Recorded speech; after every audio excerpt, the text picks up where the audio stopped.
یہ صرف ایک پرانی کہانی نہیں ہے، بلکہ یہ قیادت، ہمت اور سب سے بڑھ کر کردار کی اہمیت پر ایک لازوال سبق ہے۔ یہ ہمیں سکھاتی ہے کہ انسان کی اصل پہچان اس کے حالات سے نہیں بلکہ اس کے کردار سے ہوتی ہے۔ تو پھر سوال یہ پیدا ہوتا ہے کہ ایک شخص جو صحرا میں تنہا ہے، بھاگ رہا ہے، وہ تاریخ کا دھارا بدلنے والا پیغمبر کیسے بن سکتا ہے؟ آئیے اسی مرکزی سوال کے ساتھ اس ناقابل یقین تبدیلی کے سفر کو سمجھنے کی کوشش کرتے ہیں۔ کہانی کا پہلا حصہ شروع ہوتا ہے حضرت موسیٰ علیہ السلام کی زندگی میں آنے والی ایک بہت بڑی، ایک ڈرامائی تبدیلی سے۔ تو دیکھیے کہانی کی شروعات ہی کتنی عجیب ہے۔ ایک طرف فرعون کو خواب آتا ہے کہ بنی اسرائیل کا ایک بچہ اس کی سلطنت ختم کر دے گا۔ وہ فوراً حکم دیتا ہے کہ ہر پیدا ہونے والے لڑکے کو قتل کر دیا جائے۔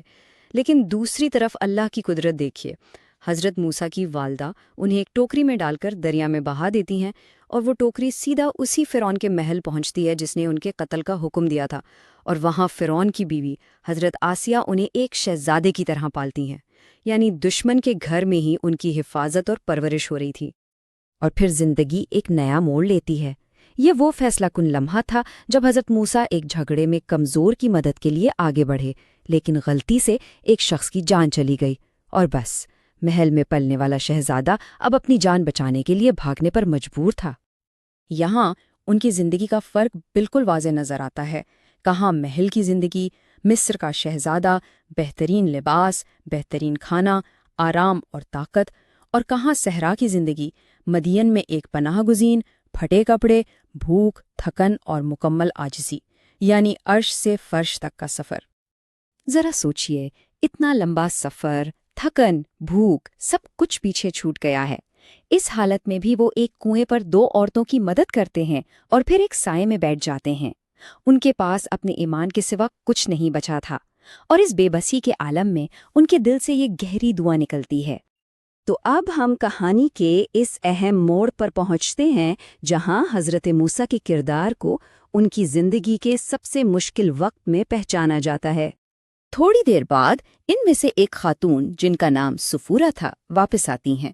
ان کے چلنے میں حیا تھی اور ان کا پیغام بالکل صاف تھا جس نے آگے چل کر ان کی تقدیر بدل دی۔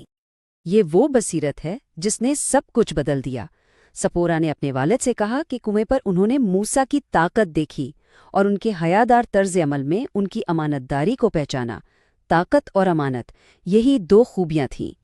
یہ ایک بہت ہی خوبصورت معاہدہ تھا۔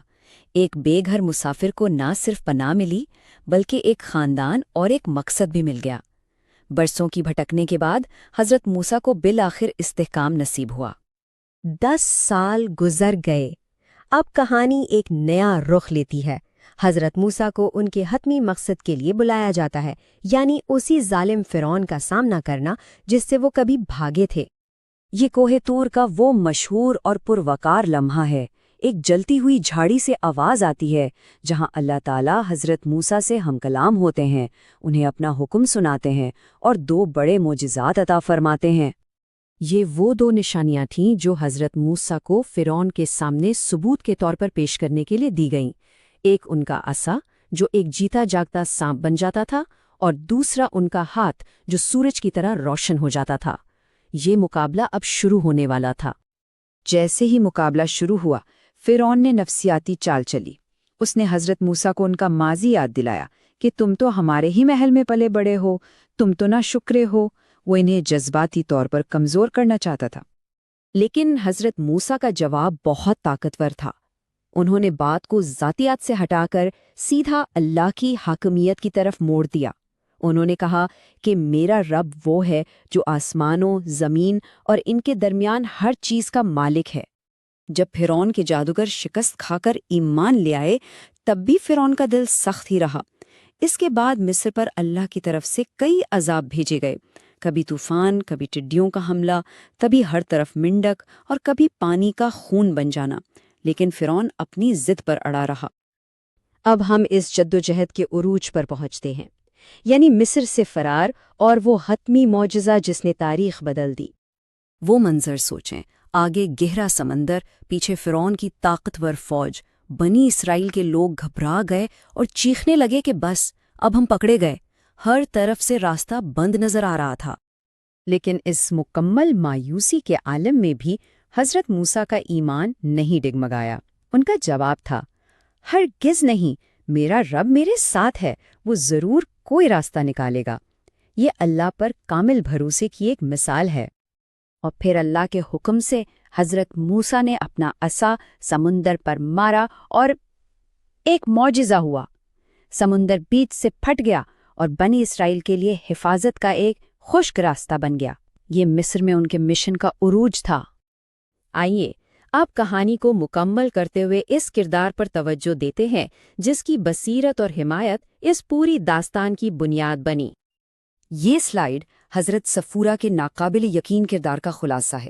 ان کی وفاداری حضرت سارہ جیسی، قربانی حضرت ہاجرہ جیسی، ظلم کے خلاف طاقت حضرت آسیہ جیسی، اور اپنے شوہر پر یقین اور حمایت حضرت خدیجہ جیسی تھیں۔ بات یہ ہے کہ جب دنیا حضرت موسیٰ کو ایک غریب، بے سہارا پناہ گزین کے طور پر دیکھ رہی تھی، تو صفورہ نے ان کے اندر چھپے ایک پیغمبر کے کردار کو پہچان لیا تھا۔ انہوں نے ان کے ماضی کو قبول کیا اور ان کے مستقبل پر یقین رکھا۔ یہی ان کی سب سے بڑی خوبی تھی۔ آخر میں یہ سوچنے کی بات ہے، ہو سکتا ہے کہ سب سے بڑے معجزات سمندروں کا پھٹنا نہ ہوں، بلکہ ایمان اور بصیرت کے وہ چھوٹے چھوٹے فیصلے ہوں، جیسے صفورہ کا فیصلہ، جو کسی انسان کی اور پھر پوری تاریخ کی تقدیر بدل دیتے ہیں۔